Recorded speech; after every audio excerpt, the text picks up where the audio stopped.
Primeiro é desligar o celular ou deixar no modo silencioso. Durante a palestra, manter o silêncio. Ali na mesa tem duas caixas. Uma caixa para vibrações. E o que seriam essas vibrações? Um amigo, uma amiga, parente que esteja doente. Então, vamos lá, a gente escreve o nome e desejando o bem-estar dessa pessoa. Um ser amigo, conhecido, um ente querido, desencarnado, queremos também que coisas boas para ele. Mas só tem um detalhe nisso tudo, que quando a gente não é o escrever que vai valer a pena, né? Porque eu não sei o que fazem com os papeizinhos depois de livros, né? Se jogam fora, se queimam, né? Mas o importante é que quando nós fizermos a nossa, levamos ali o nosso pensamento nessa vibração, quando a gente pensa, vou pensar no meu pai, estou lá escrevendo Luiz, tá? Então eu estou memorizando, vendo a figura do meu pai. É interessante isso. E é isso que vale. Da minha mãe, então eu vou escrever Dona Unésia, estou vendo a minha mãe, e assim por diante. E os espíritos amigos que vêm aqui coletar essas informações para levar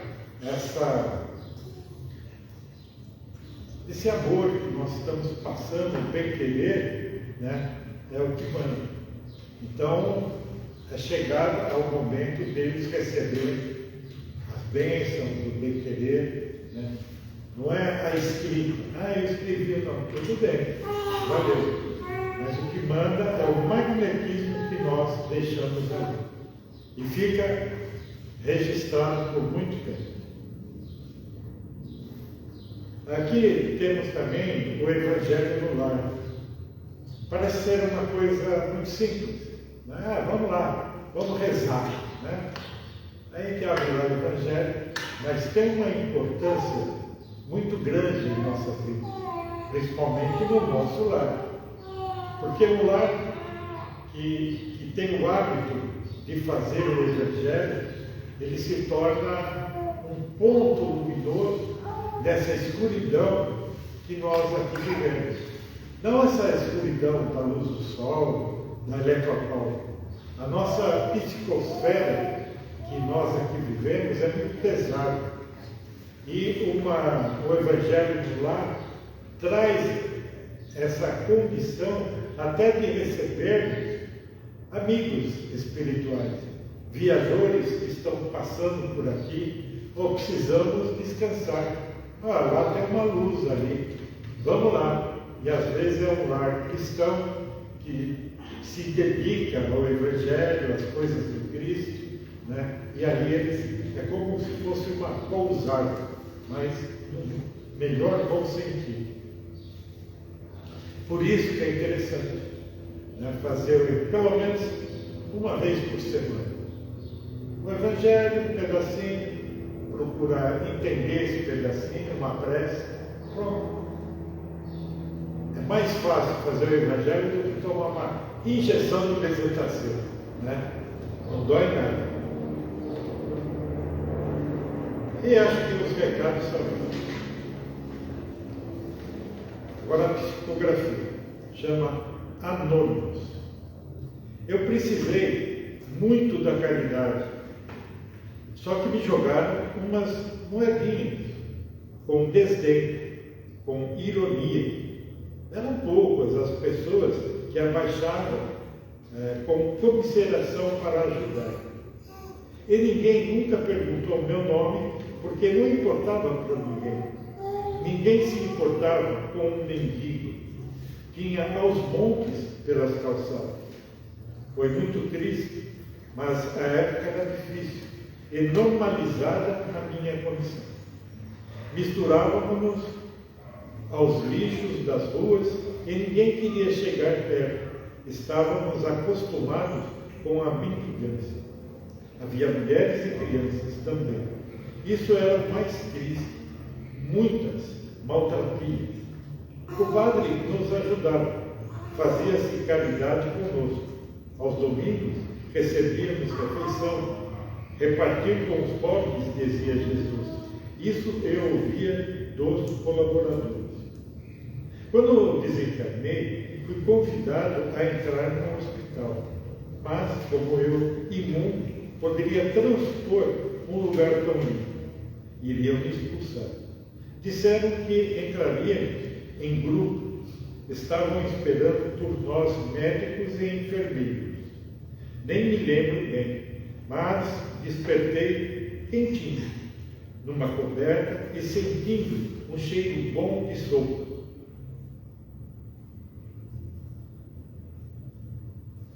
Tudo era muito limpo. Ah, que emoção, que gratidão! E sabia o meu nome, sabia o nome de todos, o nome completo. Demorou, mas entendemos que tínhamos morrido. E entendemos muitas coisas, mas isso foi há muito tempo. Atualmente, eu reparto meu tempo e meu amor às criaturas desabrigadas, como eu fui. Compadece-me o coração vê-las desagasalhadas de roupa e de carinho. São meus irmãos, vossos irmãos, porque somos, disse Jesus, todos irmãos.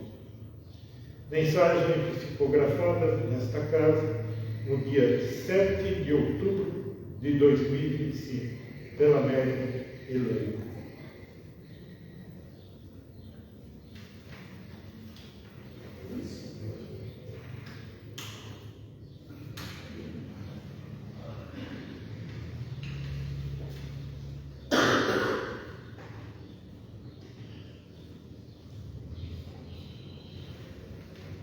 Vamos, primeiramente, agradecer a Deus pela oportunidade de estarmos aqui, unidos pelo amor, unidos pela compreensão das necessidades que temos e repartimos o pouco que já temos com aqueles que pouco têm mais do que nós. Primeiramente, eu quero levar meus pensamentos de nós ao pai da nossa irmã, que desencarnou hoje, que ele possa receber as bênçãos, o carinho de Jesus. E nós aqui, Jesus, possamos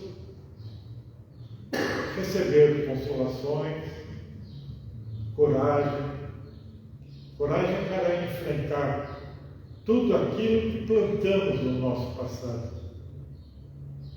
que aparentemente são os nossos erros, aparentemente os nossos defeitos, mas que estamos, Jesus, dispostos a resultar disso tudo em bênçãos, para poder prosseguir, para aprender a amar a todos, porque somos todos irmãos em Cristo. Agradecemos aqueles companheiros que aqui vêm, que antecederam a nossa presença aqui, preparando todo esse ambiente de amor, de paz, para que possamos nos sentir agasalhados pelo manto de Nossa Senhora. Obrigado, Mestre, esteja conosco e também proteja o nosso irmão Carlos. Que assim seja, com a graça de Deus.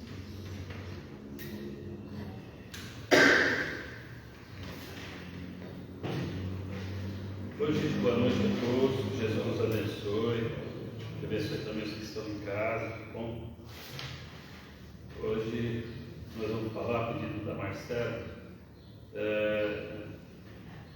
um trecho de um raciocínio de Emmanuel, que está no livro Fonte Viva, item 25, e tem como tema os dons do Cristo, né?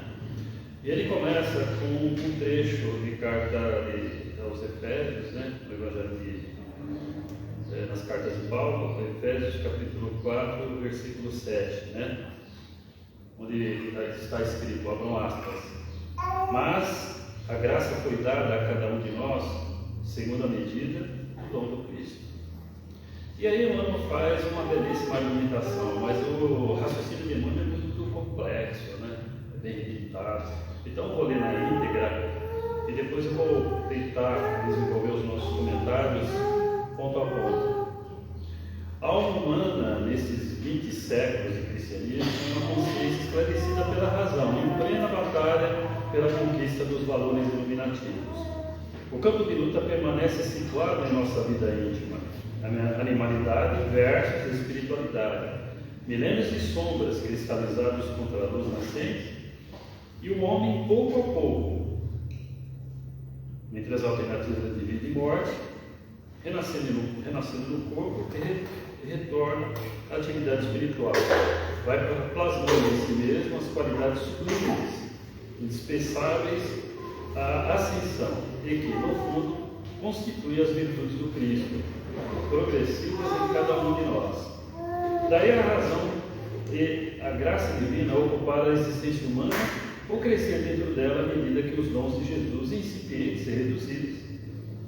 Onde estiveres, seja o que fores, procura aclimatar as qualidades cristãs em ti mesmo, com a vigilante atenção dispensada à cultura das plantas preciosas ao pé do lar. Quanto à terra, todos somos suscetíveis de produzir o bem ou para o mal.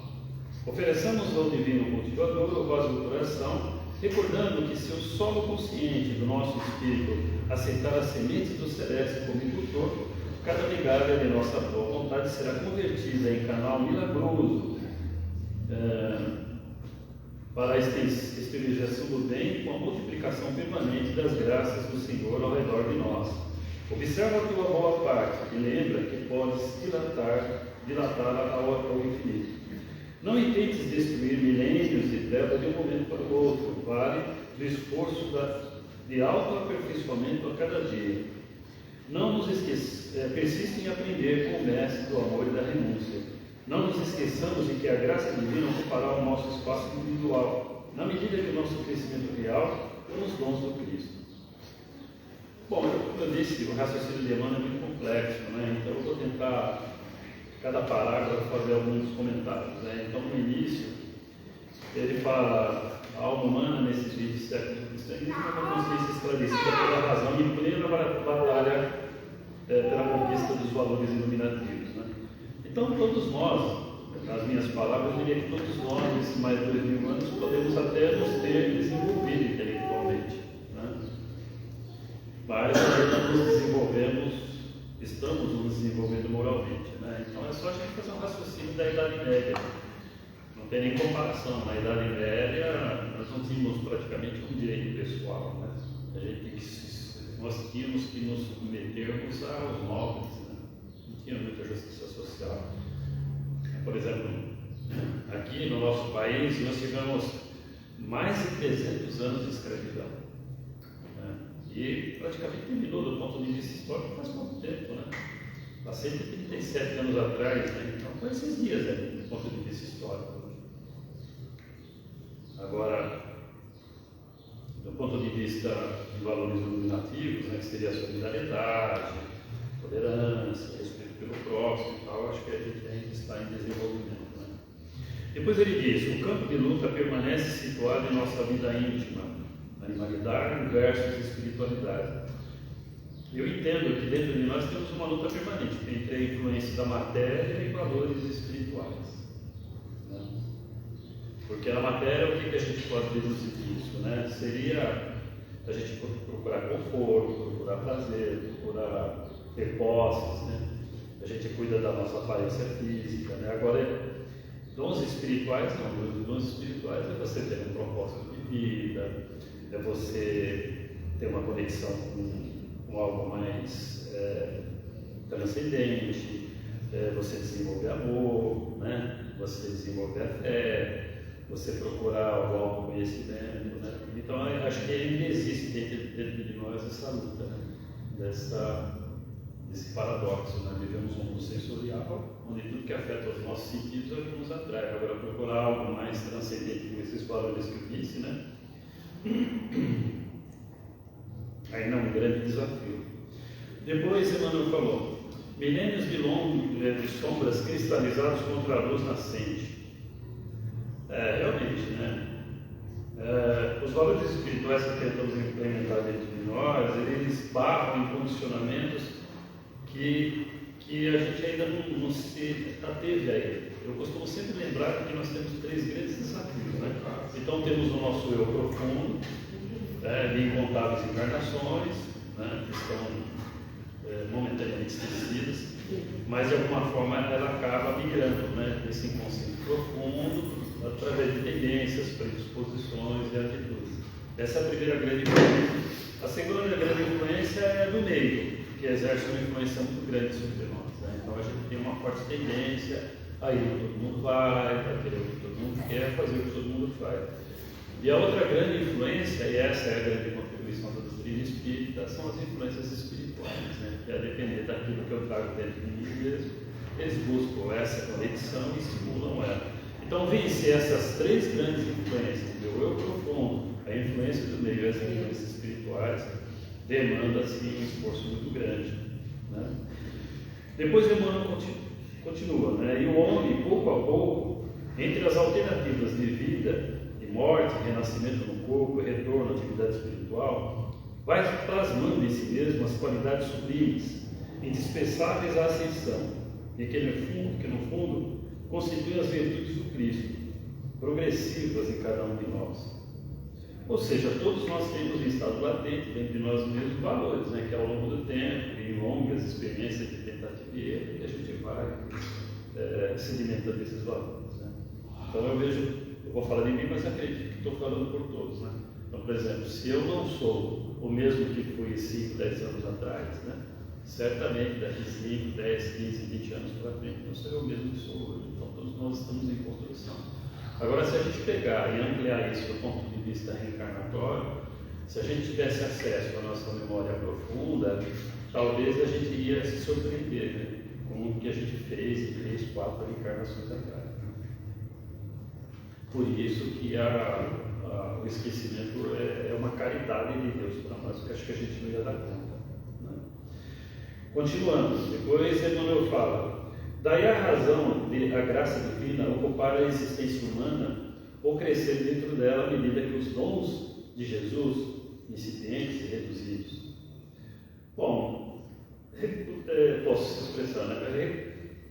Eu acho que essa graça e esses valores que todos nós temos, né, discretos e reduzidos, como ele fala, eles podem se tornar regulares ou não na medida em que a gente puder alimentar ou estimular, né, para que eles cresçam, né? Nesse sentido, eu gostaria de fazer referência a Viktor Frankl, né? Ele é um psiquiatra, neurologista austríaco, e ele sobreviveu aos campos de concentração, né? E ele criou uma terapia chamada logoterapia, que é o sentido da vida, que nasceu em um livro que ele escreveu dessa experiência. Ele percebeu que nos campos de concentração as pessoas que tinham sentido existencial conseguiam sobreviver àquele genocídio, né? Então, se a gente pegar isso como exemplo e colocar na nossa vida prática, dentro da terapia que ele criou, as pessoas que não têm sentido na vida, elas provavelmente correm o risco de ter a ideação suicida, porque não tem sentido. Agora, quando você dá sentido à sua vida, isso tem um poder de transformação muito grande, né? E eu acho que tem tudo a ver com esse trecho que Emmanuel nos trouxe, né? Depois ele continua: daí a razão, onde estiveres, seja o que fores, procura aclimatar as qualidades cristãs em ti mesmo, com a vigilante atenção dispensada a cultura das plantas preciosas ao pé do lar. como eu interpretaria esse parágrafo? Independente do nosso contexto de vida, nosso contexto existencial, a gente pode desenvolver e estimular os valores que cada um tem dentro de nós todos. E eu gostaria de fazer referência a uma citação de Jesus, no Evangelho de Mateus, capítulo 6, versículo 33, onde ele fala: buscar primeiro o reino de Deus e sua justiça, e todas as outras coisas que serão dadas por acréscimo. Então, eu acredito que se a gente procurar tudo aquilo que é ético, divino, sublime, transcendente, maravilhoso, eu acho que de uma certa forma, o que vier a partir disso é como se fosse já um acréscimo, porque no fundo, esses valores é o que realmente me importa. Continuando, abram aspas, Emmanuel continua: quanto à terra, todos somos suscetíveis de produzir para o bem ou para o mal. Realmente, nesse mundo, por conta de tantas influências, a gente pode cometer erros, como eu acabei de citar das 3 grandes influências. E eu sempre lembro do próprio Paulo de Tarso, que ele admitiu isso em carta aos Romanos, capítulo 7, versículos 17 e 19. Ele fala assim: não sou eu quem faz isso, mas o pecado que habita em mim. Porque não faço o bem que eu quero, mas o mal que não quero, esse ainda faço. É uma eterna luta, do bem e do mal dentro da gente mesmo. Continuando, Emmanuel: ofereçamos ao Divino Cultivador o vaso do coração, recordando que se o solo consciente do nosso espírito aceitar as sementes do celeste pomicultor, cada migalha de nossa vontade será convertida em canal milagroso para a exteriorização do bem, com a multiplicação permanente das graças do Senhor ao redor de nós. Lembre-se, parágrafo, eu lembrei da parábola do semeador, que foi a única que Jesus explicou. Eu acho interessante falar rapidamente aqui. Jesus fala que o semeador saiu a semear, aí parte das sementes caiu no caminho, as comeram, parte caiu em solo com pouca terra, pedregoso, aí ele até que brotou, mas como tinha pouco solo, veio o sol e queimou, parte das sementes caiu em solo espinhoso, aí as sementes sufocaram, e finalmente uma parte caiu em terra boa, rendendo a razão de 30, 60 e 100 por um. E Jesus explicou, essa é a única das 60 parábolas que Jesus explicou. Então ele fala que as sementes que caíram no caminho e as aves vieram comer, se refere à vigilância da gente, que logo as influências espirituais tiram de nós essa atenção para as coisas boas. Depois as sementes que caíram em terra pedregosa, que cresceram, mas o sol veio e sufocou, significa que aquela pessoa que vem, por exemplo, ou numa casa espírita ou qualquer outra casa religiosa, fique fascinada pelo clima de fraternidade, de amorosidade, de acolhimento que tem os pais, ele tem um alimento espiritual, mas aquilo não dura muito. Em pouco tempo ele se afasta, ele, não, preciso trabalhar, tem que estudar e tal, então ele não se afirma, ou fica se alternando de religião e tal. Depois ele fala que parte das sementes caíram em solo que tinha muito espinho e as sementes sufocaram. Aí ele fala que é justamente aquelas pessoas que têm o apelo ainda do mundo físico ou da matéria ainda muito forte. Então ele não tem tempo para as coisas da religiosidade. Eu tenho que investir, eu tenho que trabalhar, eu procuro aquilo que me dá um resultado imediato. E aí ele fala que por fim, parte das sementes caíram em terra boa, que renderam a razão de 30, 60 e 100 por um. Então esse seria o nosso grande objetivo existencial. Então esse trecho, esse parágrafo, minha irmã falou, ofereçamos ao Divino Cultivador o vaso do coração, recordando que se o solo consciente do nosso espírito aceitar a semente celeste do bem-viver, cada migalha nossa será convertida em canal milagroso. Muito interessante. Depois ele continua: observa a tua boa parte e lembra que podes dilatá-la ao infinito. De novo, gosto de fazer referência a Jesus quando ele fala da parábola dos talentos, que o Senhor tinha 3 servos, um deu 2 talentos, outro 5, outro 1. E quando voltou, pediu contas, o que tinha 2, 5 multiplicou, e o que teve 1 falou, fiquei com vergonha e enterrei. Né? E aí o servo, o pai repreende o servo, né? Ele fala servo mau e preguiçoso, né? Devia ter feito como os outros 2. Né? E é interessante que nessa parábola ele fala assim, ele fala para os que fizeram render os talentos, para ser o bom e fiel, foste fiel nas pequenas coisas e darei tendência das grandes. Então significa o quê? Que novos desafios nos serão atribuídos. Né? Então, ou seja, um dia a gente vai ser responsável por um planeta como Jesus foi, por exemplo. E eu vou falar mais na frente sobre isso. Só que no servo mau, ele fala assim, servo mau e preguiçoso, né? Jogai ele em trevas exteriores, porque lá haverá choro e ranger de dentes. É uma figura de linguagem muito forte, né? Que na minha opinião se refere a reencarnações sofridas. Né? Só que ele usa uma metáfora, ele fala no final assim, aquele que tem mais terá em abundância, aquele que não tem até o que parece dele será tirado. Eu entendo o seguinte, que a partir do momento que você fez mau uso de um talento, né, numa próxima reencarnação você pode ter a restrição dele. Então, se eu fiz mau uso da saúde, do dinheiro, do posse, numa próxima reencarnação talvez isso justifique o desafio que porventura eu posso ter na saúde, nas finanças, no relacionamento. Né? Porque aquilo que eu parecia ter, ele foi tirado. Continuando. Não intentes destruir os milênios de treva de um momento para o outro.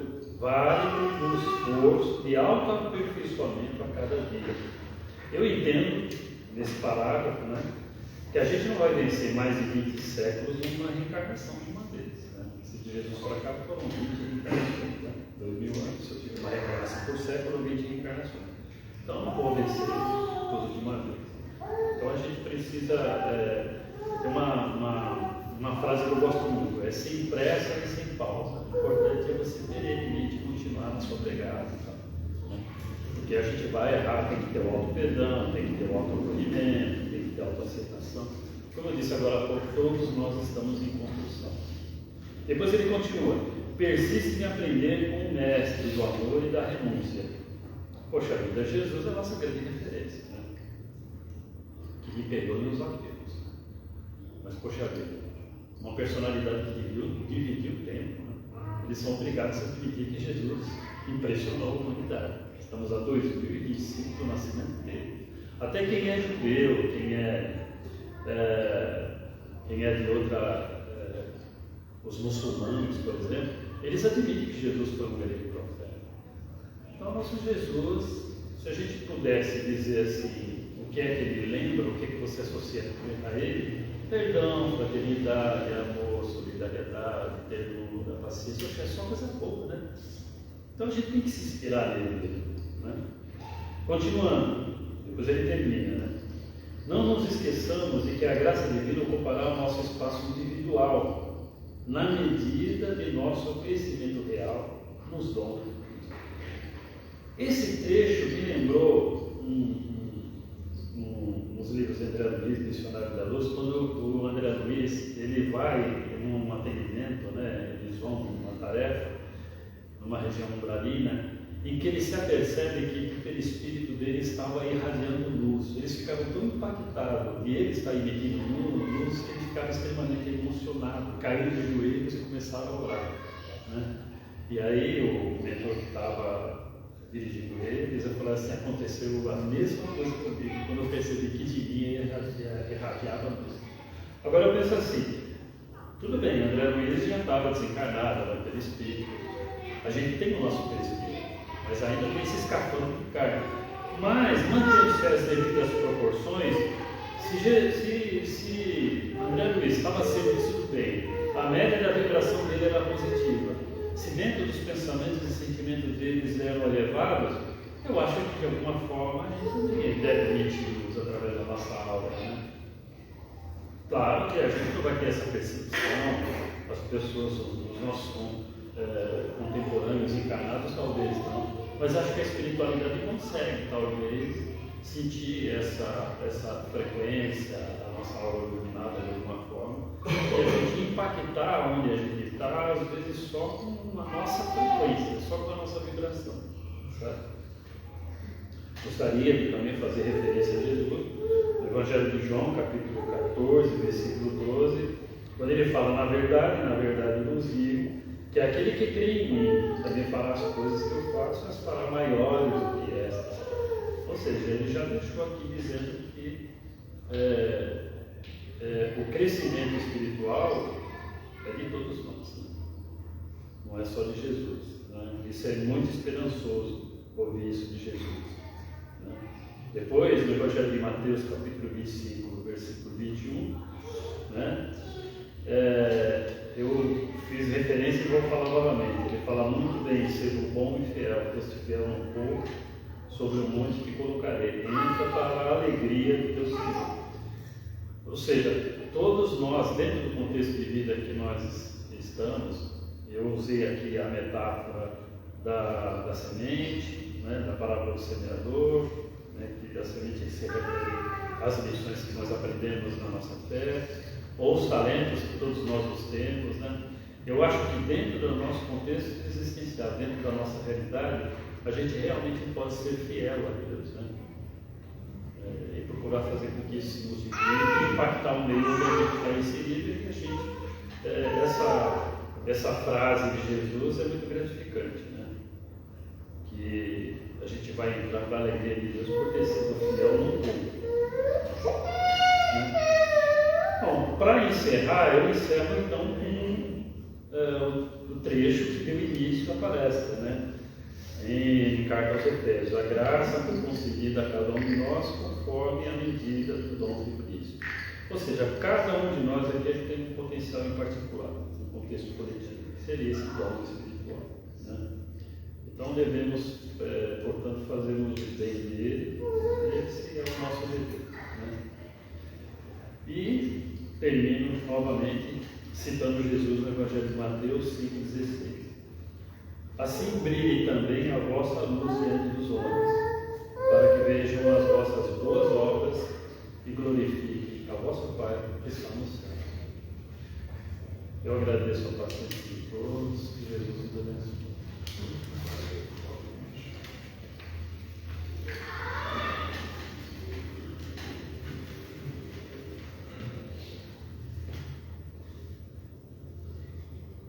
Então vamos agradecer mais uma vez ao nosso Mestre Jesus pela oportunidade de estarmos aqui.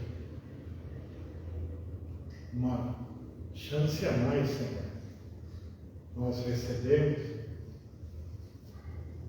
para a nossa melhora, para o nosso crescimento, pela nossa evolução. Onde que a cada passo, Senhor, que dermos, mais próximo de Ti ficaremos, e mais forte seremos, para ajudá-lo nesse mundo atribulado de dores, de paixões, onde, com certeza, seremos fiéis trabalhadores da sua serva. Que assim seja. Amém.